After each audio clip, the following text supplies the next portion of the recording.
우리 마스크 끼는 게 참 불편하시죠? 예. 제가 거의 집에 있다 보니까 마스크를 잘 낄 일이 없어요. 그래서 이제 어디 뭐 마트나 갈 때나 잠깐 끼고, 근데 설교할 때 이렇게 끼고 설교를 해보니까 이게 1시간 이렇게 예배드리고 나면 뭐 어찌래요. 이게 산소가 좀 부족하니까 또 계속 말을 하니까, 그리고 또 안 생기던 여기 막 그거 뭡니까 여드름 비슷하게 뭐가 막 나더라고요. 계속 이제 안에서 말을 하고 습기가 차고 그러니까, 그래서 아침에도 막 이렇게 짜고 막 그래서 좀 힘들어도 또 하나님 앞에 예배 드릴 수 있는 걸 감사하시고, 우리가 또 코로나에서 좀 안전하게 지내는 건 좋은 거니까 그렇게 해서 예배 드림에 오히려 감사하시길 바라겠습니다.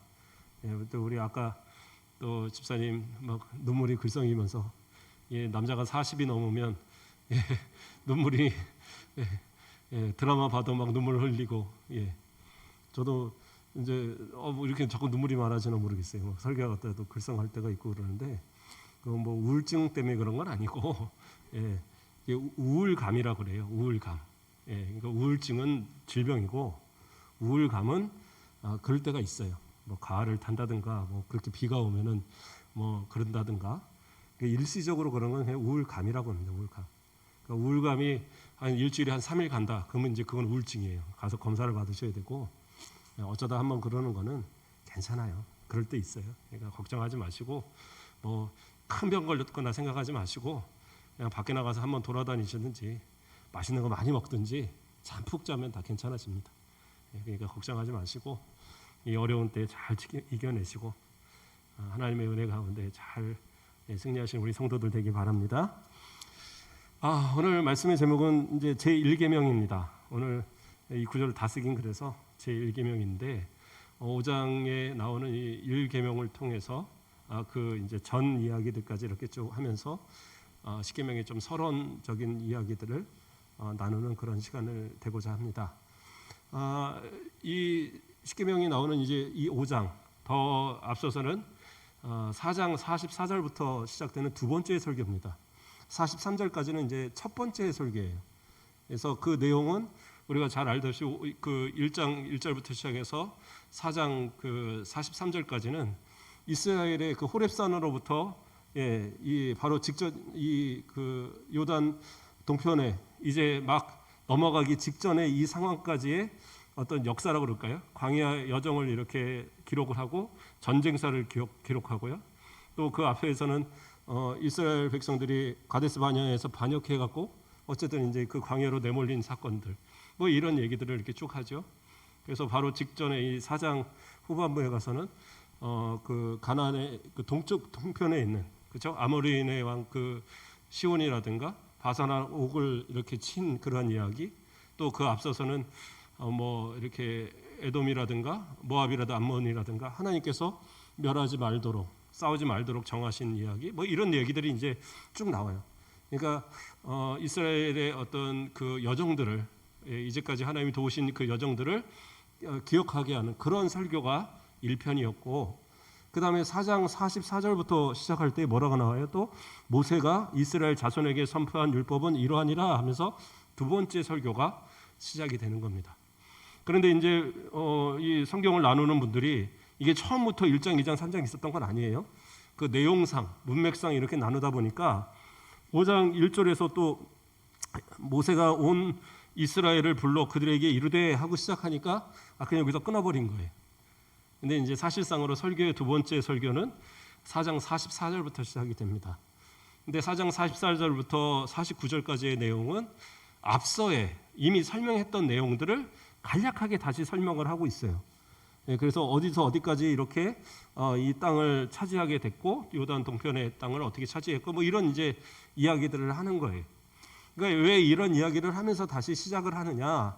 이게 1편에서 앞에서 했던 설교와 연관성을 갖는다는 의미 속에서 그 이야기를 간략하게 어떤 그 필요한 부분만을 이야기하고 그리고 넘어가는 거예요. 그래서 이건 이제 연결성에 대한 부분이니까 오늘은 이제 5장 1절부터 이제 살펴보도록 하겠습니다.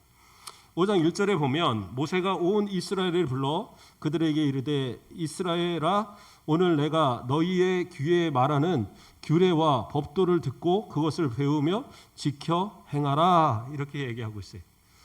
자, 이스라엘 백성들한테 그러니까 하나님께서 주신 규례와 법도를 그리고 십계명을 다시 이제 율법을 다시 설명하겠다는 거예요. 그러니까 규례와 법도라는 것은 한마디로 말하면 그냥 율법이에요, 율법. 그러니까 율법을 설명을 하겠다. 다시 율법을 설명하겠다라고 얘기하는데, 그러면 이스라엘 백성들이 율법을 모르냐?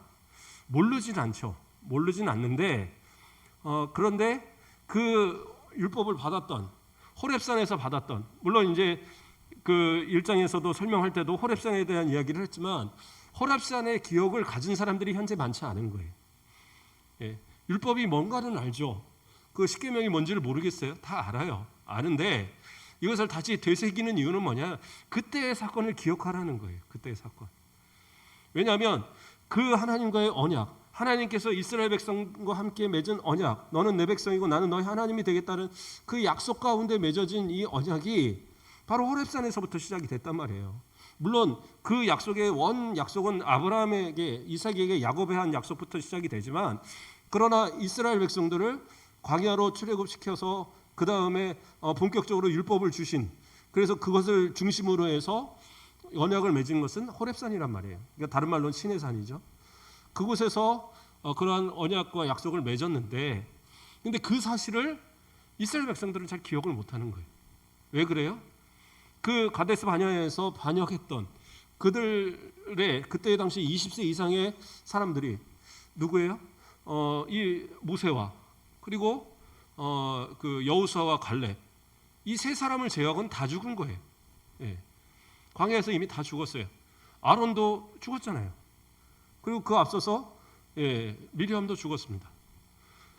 그러니까 지금 그러한 어떤 상황 속에서 이 사건들을 기억하는 사람들이 없는 거예요, 별로. 그 당시에 나이 어린 사람들. 그래도 나이 뭐 20살 이하니까 뭐 19, 18 이런 사람이 기억하겠죠. 기억할 겁니다.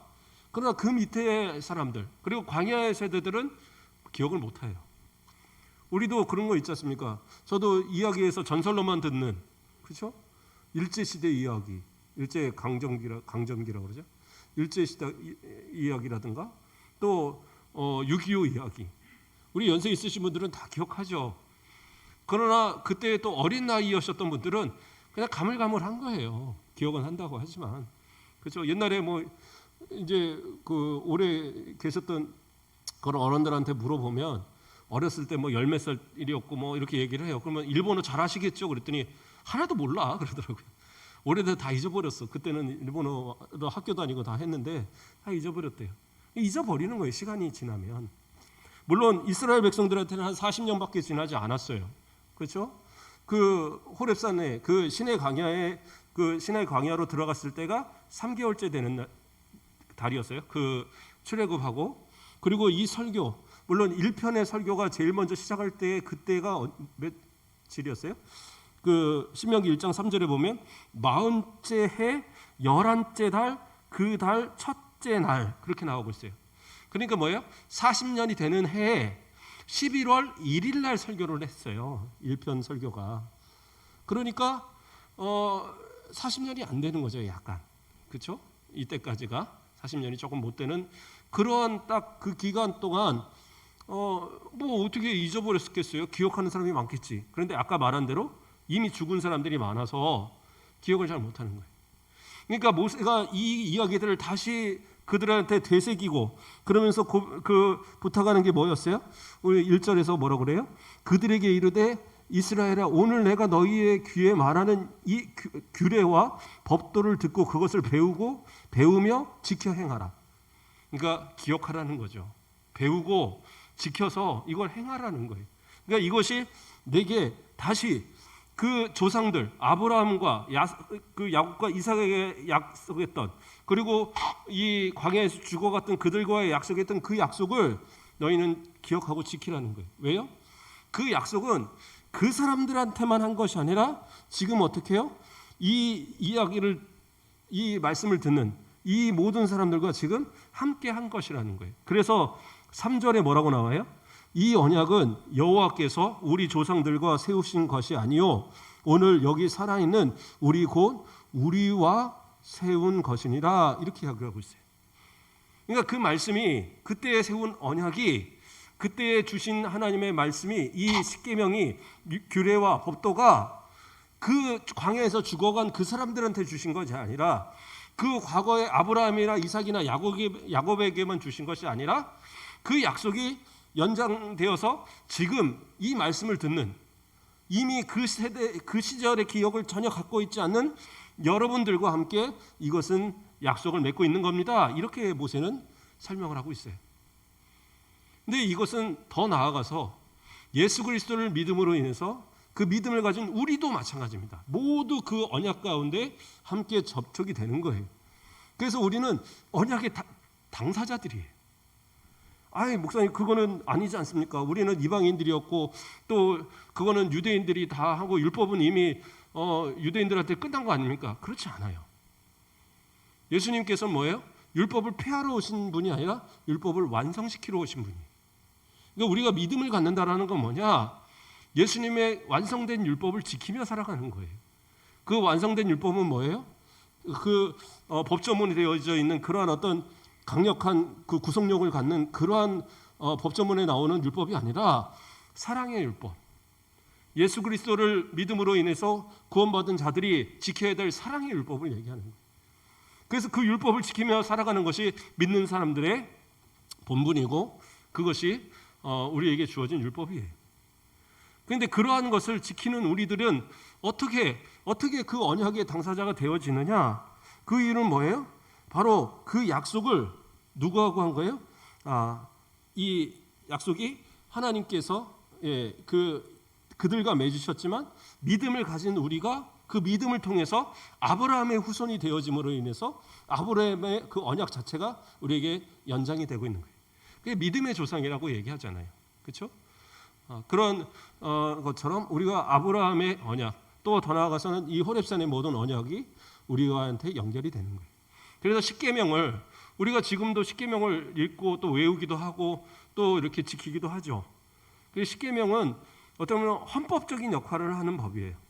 그래서 구약에서의 그 모든 규례와 법도에도 가장 헌법적인 그래서 중심이 되는 그런 규례지만 우리 사랑의 율법으로 하는 우리 이 예수 그리스도를 통한 율법을 지키는 우리들 가운데서도 십계명은 그 중심의 헌법적인 역할을 하는 거예요.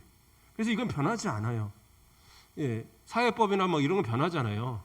그래서 그 율법에 보면 뭐 가늠한 여인은 막 돌로 쳐 죽여라, 뭐 가늠한 남자 돌로 쳐 죽여라 이런 거 나오잖아요. 그런데 지금 우리가 이 말씀대로 살리라 하고 막 돌로 쳐 죽이고 이러지 않잖아요. 그건 이제 사회법이라서 그래요. 그 당시의 사회법과 지금의 사회법이 틀려요. 그러나 십계명은 어떻게 해요? 그때나 지금이나 동일하게 우리에게 적용이 되고 있는 거예요. 그래서 십계명은 지금도 우리가 그 십계명을 통하여서 사랑의 율법을 확장시켜 나가야 되는 거예요. 그런 의미에서 우리는 율법을 바라봐야 된다라는 겁니다. 자, 그러면 또 우리가 한번 또 다시 말씀을 살펴볼 때 5장 1절을 보면 궁금한 상황이 하나가 생겨납니다. 이게 궁금하실지 모르겠어요. 저는 궁금했어요. 어떤 말이 나옵니까? 온 이스라엘을 불러 이렇게 나옵니다. 자, 이때의 인구가 얼마였어요? 이스라엘 백성들의 인구가? 정확하게는 아니더라도 장정만? 출애굽할 때 몇 명이었어요? 장정만? 20만이요? 60만. 좀 더 많이 쓰시지. 장정만 60만이에요. 그러면 여자들은 뭐 동수로 치면 어떻게 해요? 120만. 아이들까지 좀 합치면 한 150만. 많게는 200만까지도 봅니다. 그러니까 그렇게 많은 숫자들을 어떻게 해요? 불렀어요. 니네들 와라.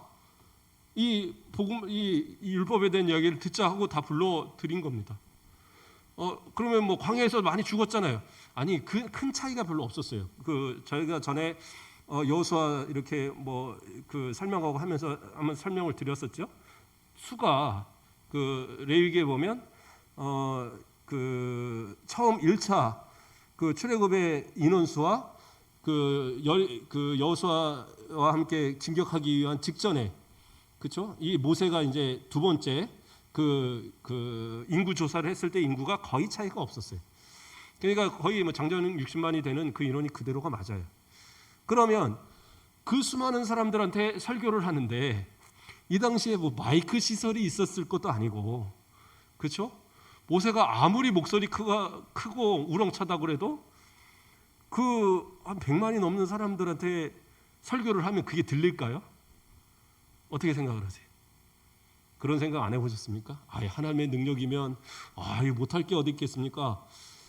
그렇죠. 뭐 그러긴 한데, 그렇다고 해서 모세 하나의 목소리가 그렇게 뭐 저 끝까지 가고 그러지 않을 거예요. 옛날에 어딥니까? 저기 여의도 광장 뭐 이런데 옛날에 그 뭐 김대중 대통령이나 뭐 김영삼 대통령 그 옛날에 이제 민주화 시대 때 연설 한 번씩 하면 뭐 100만 명씩 모이고 막 그랬다고 그러잖아요. 근데 지금 실제로는 계산을 해보면 100만 명이 될 수가 없대요. 거기 아무리 빽빽하게 들어가도 몇십만 정도인데, 그 당시에는 이제 신문에서 막 그냥 100만 뭐 100얼마 하니까 그런 건데, 그래도 사람이 엄청 많아요. 그 수많은 사람이 있는데 여기서 딱 설교를 하는데 거기가 들린다? 사실은 불가능한 이야기잖아요. 그러면 어떻게 설교를 했을까? 궁금하지 않으세요? 궁금하죠? 저만 궁금한가 봐요. 그러니까 저는 사실은 이제 마이크를 안 해도 저 끝에까지 소리가 들릴 정도 소리는 돼요. 제가 소리를 크게 내면, 그래도 성악을 했기 때문에 좀 호흡을 크게 싣고 하면 들릴 수는 있는데, 그렇다고 해서 저 뒤에서 듣는 분들이 이 마이크 이렇게 하는 것보다 더 잘 들릴 수 있다? 그건 아니잖아요. 그래서 성경의 학자들은 이것을 들어서, 그러니까 장로들이나 이런 사람들한테 모세가 한마디를 하면 그 마디를 다음 사람한테 연결을 해서 또 다른 사람들이 이렇게 전하는 거예요. 그래서 모든 백성들한테 그 말이 이렇게 쭉 전해가도록 그런 거를 하는 겁니다. 어떤 이제 영화에서는 레위인들이 이렇게 서 있기도 하던데, 모세가 광야에서 있을 때에 이드로 장인이 모세를 방문한 적이 있었어요.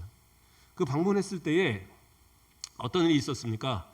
그 모세가 아침부터 저녁까지 계속 그 재판만 하고 있는 거예요. 할 일도 많은데 계속 재판만 하고 있으니까 그걸 보고 되게 미련해 보인 거예요. 그 장인이 볼 때, 아니 무슨 저 수많은 사람을 매일 재판만 하다 끝낼 거냐, 할 일도 많은 사람이. 그러니까 방법을 제시했는데 뭐냐면 백성들 가운데 1000부장, 100부장, 50부장, 10부장 이러한 직제를 만들도록 합니다. 그래서 그들이 그 백성들 가운데 여러 가지 뭐 재판할 일이 있으면 10부장이나 100부장이나 1000부장, 뭐 50부장 이런 사람들이 그 재판을 일단 하는 거예요. 근데 그들이 이제 재판을 하는데 이게 잘 판결이 안 나요. 그런 것만 모세에게 갖고 오도록 그렇게 이제 규정을 바꿨어요. 그런데 이 규정은 이 이스라엘을 조직화시키는데 상당한 역할을 했습니다. 그래서 이 조직에 따라서 군대를 운영할 때도, 그래서 나가 싸울 때도 1000부장, 100부장, 50부장 이런 사람들이 이렇게 나아가서 전쟁을 주도를 했어요. 지휘관으로 삼은 것. 그래서 이러한 직제가 있어서 이스라엘 각 지파마다 이런 1000부장들, 이런 100부장들, 10부장들이 각각의 자리를 위치했던 겁니다. 그러니까 설교를 할 때도 마찬가지로 이러한 조직들을 활용을 했을 거예요. 그래서 모세가 한마디를 이렇게 장로님들한테 한마디를 세워놓고 한다 이거예요. 만약에 지금 우리 같으면 장로님들한테 이렇게 설교를 하면 여기서 나온 대로 오늘은 하나님께서 모세에게 주신 십계명 중 이러면 또 장로님들이 저쪽에 가서 권사님들한테 오늘은 하나님께서 모세에게 주신 십계명 중, 그러면 또 가서 저기 집사님들한테, 그러면 또 저쪽에 서리 집사님들한테, 이런 식으로 연결이 됐던 거예요. 그러면 그들이 중간중간에서 그 말을 거쳐가니까 그렇게 되면 온 백성이 다 듣게 되었던 거죠. 그러니까 그러한 형식을 취했을 것으로 그렇게 봅니다. 왜냐하면 그러한 예가 나와요. 어디에 나오냐면 그 이스라엘 백성들이 포로로 이렇게 끌려갔다가 그들이 다시 귀환을 합니다. 귀환을 했을 때에 성벽을 재건하고 뭐 이런 이제 일들을 할 때에 그때 학사 에스라가 있어요. 그 에스라가 수문 앞 광장에서 그 당시에 사람들을 다 끌어모아 놓고 설교를 합니다. 그런 장면이 나와요. 그것이 느헤미야 8장 3절에 보면 수문 앞 광장에서 새벽부터 정오까지 남자나 여자나 알아들 만한 모든 사람 앞에서 읽음에 백성이 그 율법책에 귀를 기울였는데, 자, 느헤미야 8장에 나온다고 느헤미야가 한 게 아니라 에스라가 했어요. 에스라가 그렇게 이제 설교를 하는데 언제부터 언제까지 했냐면 새벽부터 정오까지. 그러면 약 6시간 이상을 한 거예요. 6시간 이상을 설교를 합니다. 물론 성경을 뭐 잘 이렇게 여기서 이제 주의를 하고 설교를 한 거니까 좀 길 수는 있습니다. 그러나 6시간 이상이 걸린다? 그거는 이 율법서라고는 보통 이제 뭐 모세의 오경이지만 뭐 여기서는 이제 뭐 신명기라든가 뭐 이런 한 부분을 얘기하는 거예요. 그랬을 때 그것이 그렇게 긴 시간 동안 설교되고 전해지는 이유는 그러한 과정을 거쳤기 때문에, 그렇게 해서 그것이 전달됐기 때문에 그런 겁니다. 왜냐하면 이 당시도 물론 이 당시에 그런 직제가 있지는 않았겠지만 그러나 그런 비슷한 직제를 만들었을 것 같아요. 그래서 전달자를 중간중간에 놓고 그렇게 해서 전달해 가는 겁니다. 그렇지 않으면 무슨 그 로마 이런 원형 경기장에서 이렇게 울림통이 잘 되게 해서 그렇게 전하지 않는 이상은 전할 수 있는 방법이 없어요. 그 이스라엘 백성들이 거기서 이 에스라의 설교와 그 읽어주는 율법책을 들으면서 그 막 눈물을 흘려요. 그 들렸다는 얘기거든요, 귀가. 그래서 막 눈물을 흘리면서 통곡을 하고 그런 장면이 나옵니다. 네. 더 놀라운 거는요, 그 당시에 이 에스라가 말씀을 들고 설교하기 위해서 딱 단위에 서요. 단위인지 아니면 이제 뭐 이렇게 어디인가 섰는데 그때 어떻게 해요? 이스라엘 백성들이 다 일어나는 겁니다. 물론 이제 그 예루살렘에 있는 그 백성들이겠지만 다 일어나서 그 말씀을 들어요. 그리고 하나님께 우리 영광을 돌립시다 하고 송축하니까 바로 땅바닥에 엎드려서 다 머리를 바닥에 대고 그리고 하나님께 아멘 아멘 하는. 되게 멋있을 것 같아요. 그 온 백성들이 막 그리고부터 6시간 동안 그 설교를 들으면서 그 감동이 돼서 눈물로 펑펑 흘리는 거예요. 예, 저한테 6시간 설교하라면 할 수 있을까요? 못할까요? 예, 저는 할 수 있을 것 같아요. 그래서 제 평생 소원이 언젠가 한번 그렇게 해보리라. 그럼 몇 분 남아있을까요? 다 도망가고, 예, 우리 권사님들 몇 분 남아서 같이 하지 않을까. 예, 제가 옛날에 수련회 가서 특강을 하러 갔는데 원래 이제 중간에 한번 쉬고 이제 이렇게 하기로 해서 3시간을 하라고 그러더라고요. 3시간을 하라고 해서 그런다 하고 갔는데 원래 이제 뭐 1시간 하고 뭐 조금 이렇게 놀다가 뭐 하고 뭐 또 1시간 하고 이럴 생각이었는데 저한테 특강하라고 그러고 교사들이 그분들이 저를 초청해 놓고 자기들하고 뭐 교육자하고 교사를 다 회의한다고 가버렸어요. 3시간 동안 혼자 놔둔 거예요. 야, 이거 어떡하지? 3시간 동안 혼자 했어요. 혼자 강의를 다 했어요. 그랬더니 진짜 3시간을 혼자 다 하냐고. 예, 하려고 하면 못 하겠어요. 하죠. 근데 6시간은 조금. 근데 이스라엘 백성들은 그렇게 말씀을 사모하니까 뭐 밥 먹으러 가지도 않고, 예, 화장실 그 얼마나 막 그러겠어요. 그런데 그거 다 참고 6시간을 그 이상을 설교를 듣는 거예요. 그 눈물을 흘리면서 회개하고. 야, 그 말씀을 듣는다는 그 감격에 포로 생활 동안 70년 동안 듣지 못했던 그러한 말씀의 그 은혜를 막 받는데, 이 감격에. 그러니까 우리 성도들도 말씀을 들을 때 뭐 그냥 매일 똑같은 말씀인데 이러지 마시고 좀 감격하는 마음이 좀 있었으면 좋겠어요. 그래서 때로는 좀 말씀을 들으면서 눈물도 좀 흘려보고, 그렇다고 뭐 은혜도 안 되는데 막 울으라는 게 아니라, 예, 말씀에 좀 은혜가 되시면 아멘도 좀 하시고, 예, 아멘 아멘. 이제 그 서에 나오는 에스라의 이 율법서를 들을 때 백성들이 그렇게 했잖아요. 아멘 아멘 하면서 그 자복하면서 회개하면서 눈물을 흘려가면서, 물론 전하는 자도 그렇고 듣는 모든 자가 좀 그런 모습. 예, 저는 그런 설교들을 좀 했으면 좋겠어요. 예, 아직은 좀 약해서 그런 이런 관록이 안 생기는 것 같은데 억지로 눈물 짜는 거 말고 하나님의 말씀을 깊이 전할 때 말씀에서 깨달으면 눈물도 나는 거. 그렇죠? 자, 조금 옆으로 이제 샜는데 어쨌든 그러한 이 말씀들. 그런데 참 놀라운 것은 지금은 이렇게 음향 시설이 얼마나 잘 돼 있어요. 아무리 큰 교회들도 음향 시설이 잘 돼 있어서 저 뒤까지 아무런 문제가 없어요. 저도 우리 교회 처음 오니까 여기서 설교를 하는데 저 뒤에 안 들려요. 잘 안 들린대요. 그래갖고 여기 양쪽에 우리 장로님들 이렇게 이야기하고 해서 스피커 다른 거잖아요. 그러니까 저 뒤에도 똑같이 들려요. 큰 교회들은 스피커가 수십 개 달려 있습니다. 그런데 문제는 뭐예요? 감동이 안 와요. 그래도 이때와 같은 그런 아멘과 감격과 그런 감동이 있지 않아요.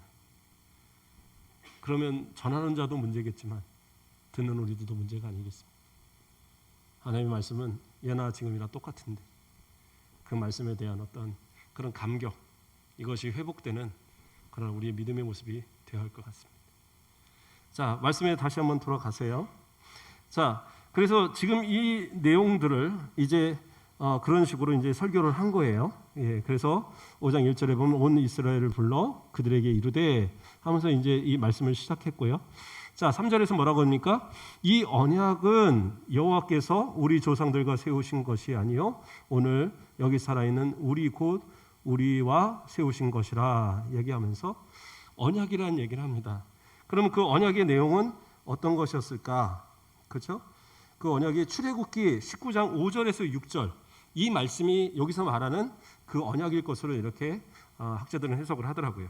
거기 보면 어떤 말씀이 나옵니까? 출애굽기 19장 5절에서 6절에 세계가 다 내게 속하였나니 너희가 내 말을 잘 듣고 내 언약을 지키면 너희는 모든 민족 중에서 내 소유가 되겠고 너희가 내게 대하여 제사장 나라가 되며 거룩한 백성이 되리라. 너는 이 말을 이스라엘 자손에게 전할지니라.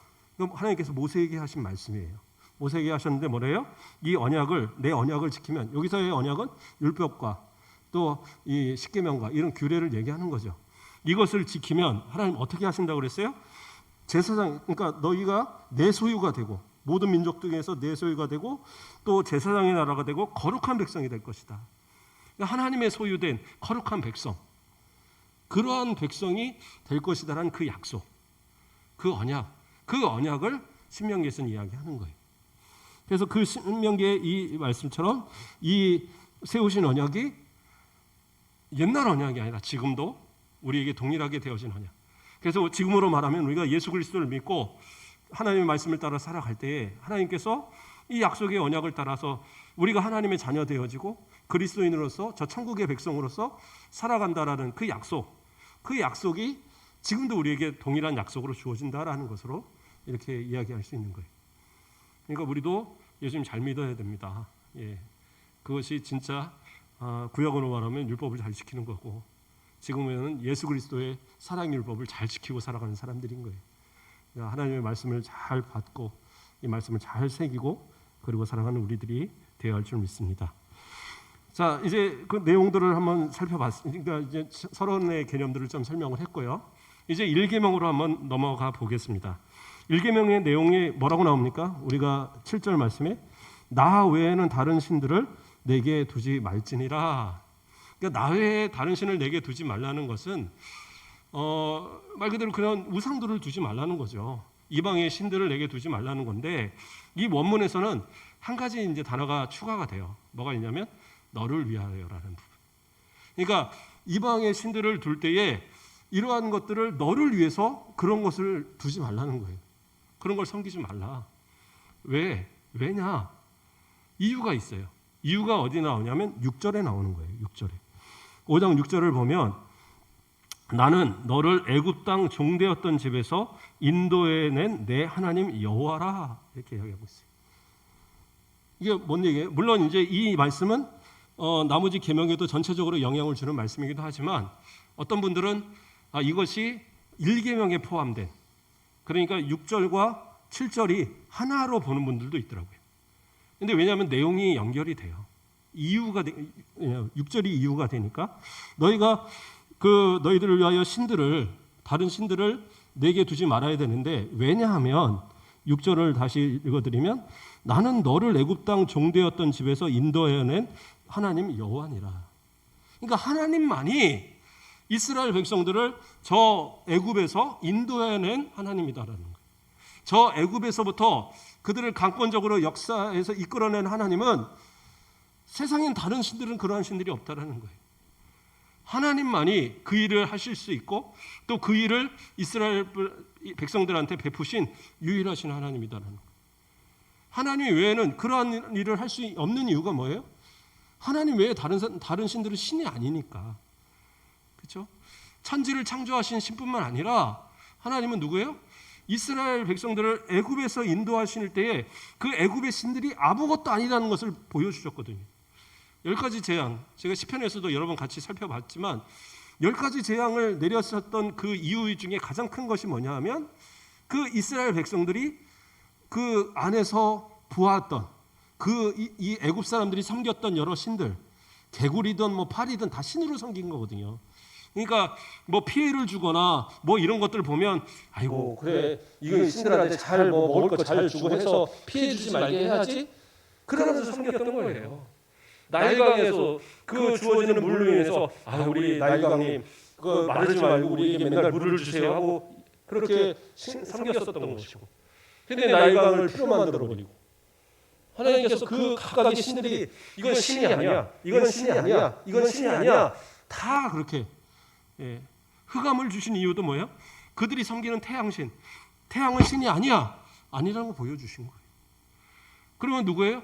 유일하신 하나님만이 이스라엘을 강권적으로 끌어내시고 홍해를 가르시고 그 가운데를 지나게 하시고 만나와 메추라기로 광야에서 40년을 먹여주셨고 반석에서 물을 내셨고, 그래서 이스라엘 백성들을 이 출애굽시켜서 이 가나안으로 이끌어주시는 그 은혜, 이 직전까지 인도하신 이 모든 은혜가 누구로부터 인했어요? 하나님으로, 그 한 분으로부터 이루어진 것이다. 그렇기 때문에 너희는 어떻게 해요?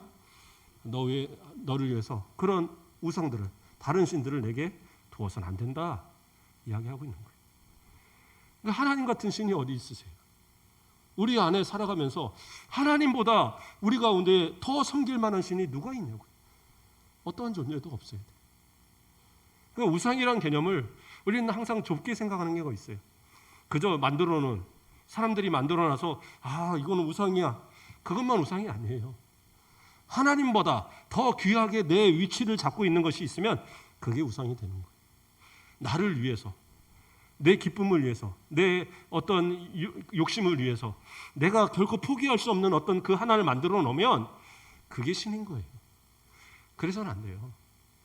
하나님을 위해서 하나님 아버지가 원하신다면 포기할 수 있는 그것이 진짜 믿음이고 그게 진짜 우상을 섬기지 않는 그러한 신앙의 모습입니다.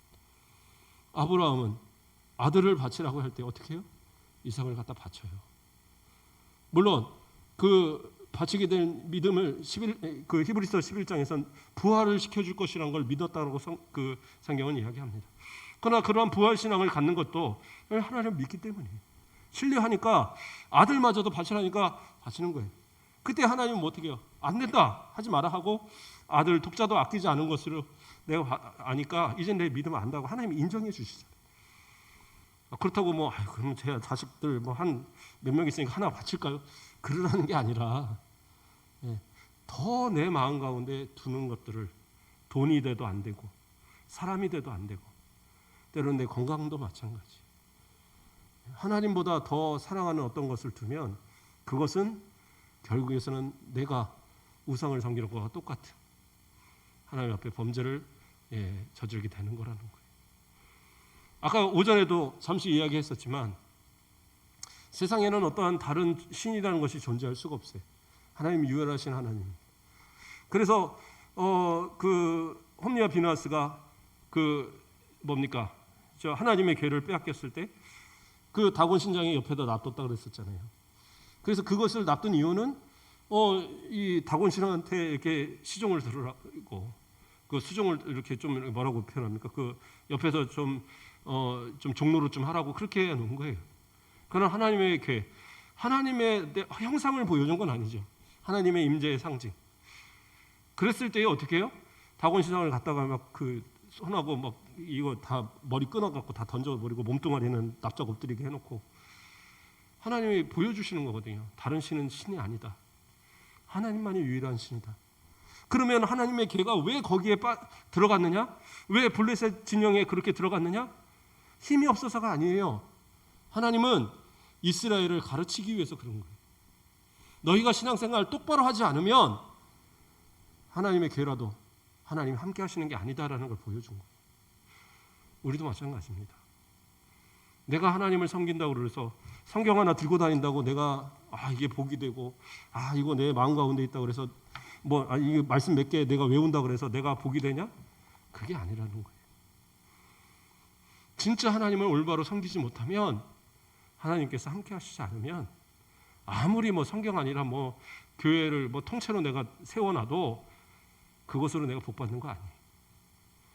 때로는 하나님이 그 촛대를 옮겨버리시면 어떻게 해요? 순식간에 다 잃어버리는 그러한 모습도 나올 수 있는 거예요. 그러나 하나님께서 어떻게 해요? 그 하나님의 괴를 블레셋에 그대로 두지 않으시고 그들도 정말 다시 돌이켜서 보낼 수밖에 없도록 그렇게 만들으시고, 그리고 나중에 다윗 때에 가서 그 법궤를 다윗성으로 옮겨오는 그런 모습을 보죠. 그것도 마찬가지입니다. 그거를 뭐 다윗이 옮겨갔으니까 그러니까 뭐 그게 옮겨갔다? 아니에요. 하나님이 허락하셨기 때문에 가는 거예요. 그렇죠? 우사가 그걸 잘못해서 건들 때 어떻게 했어요? 그대로 직사했잖아요. 하나님의 방법대로 옮기지 않을 때. 그래서 오베드에돔에 들어가서 집에 들어가서 거주하게 되고, 그리고 다시 제사장들 보내갖고 레위인들 보내서 그 이제 어깨에 메고 뭐 그러고 이제 오면서 들어오게 된 거예요. 하나님의 방법대로 행하고 하나님의 그 방법대로 하나님을 섬길 때, 정말 마음을 다해 섬길 때, 그때 하나님이 함께 하시는 거지. 내 생각과 내 노력, 뭐 내 수고 가지고 하나님 그걸 판단하시는 건 아니에요. 그렇기 때문에 하나님은 올바로 섬기셔야 되고, 그 법도와 규례에 따라 하나님을 정말로 온전히 섬길 때 하나님 어떻게 그것을 인정해 주시는 거예요. 출애굽 시키셨던 그 하나님께서 나 외에 다른 신을 두지 마라, 나만이 너의 신이다, 나만이 너를 구원하는 신이다 알려주시는 것처럼 오늘도 마찬가지입니다. 하나님은 우리에게 너를 위해서 다른 신 두지 마라, 저 죄와 사망의 권세에서 이끌어내서 구원한 내가 하나님이다, 나 외에는 어떠한 존재도 너의 마음에 두지 말고 너의 삶에 두지 말고 너와 동행하도록 하지 말고 오직 나만 너와 함께 하도록 하라, 그 얘기하시는 거예요. 그래서 이 말씀은 지금도 우리에게 동일하게 주어지는 말씀이 되는 겁니다. 그래서 출애굽기 19장 4절 말씀을 보면 뭐라고 나와요? 내가 애굽 사람들에게 어떻게 행하였음과 내가 어떻게 독수리 날개로 너희를 업어 내게로 인도하였음을 너희가 보았느니라, 이런 말씀이 나와요. 그러니까 하나님은 어떠한 하나님이세요? 이스라엘 백성들을 이제까지 인도하신 이 역사는 어떤 거냐? 이스라엘 백성들에게 어떠한 노력도 없었다는 거예요. 광야를 간 수고도 있었겠고, 때로는 양들도 끄고 간 그 수고도 있었겠고, 텐트를 막 접었다 폈다 한 그 수고도 다 있었겠죠. 그러나 그건 수고 아니라는 거예요.